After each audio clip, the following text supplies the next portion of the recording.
Usa sa mga highlights sa Summer Sports Festival sa Quezon, Bukidnon, mao ang search for Miss Summer Sports Festival 2019. Kinsa kaya ang midaog? Sayron ta pinaagi ni ining report.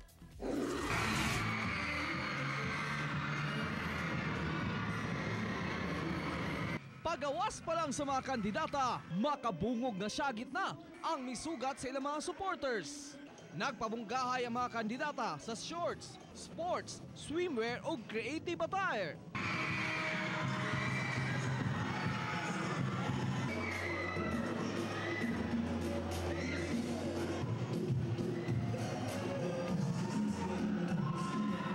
Gawa sa pagwapahay ug pakuyaway mo rampa, nasukod usab ang 21 ka kandidata sa pautukay, pinaagi sa picture analysis. Overpopulated, and the overpopulation is one of the factors that affects our community and it triggers to poverty. So I suggest people of Quezon say yes to family planning. Thank you.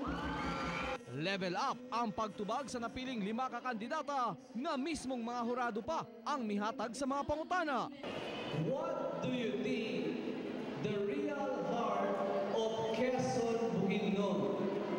I think the real heart of Quezon is the people who lives in it, and the people who lives in it, because people who is good in living will have a good people too. And I thank you.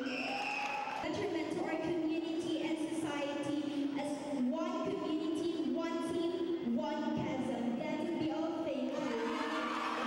Ug sa katapusan, nahimong mananaog ang representante sa Barangay Poblasyon nga si Miss Jean Verbo. Summer Sports Festival 2019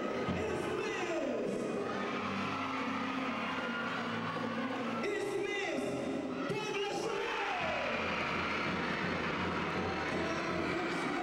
I want to participate in any form of sport engaging activities, and I will continue this journey of mine to help my community and my municipality too. Kauban si Leo Arcaje sa kamera. Ako, si Real Soroche para sa One Mindanao.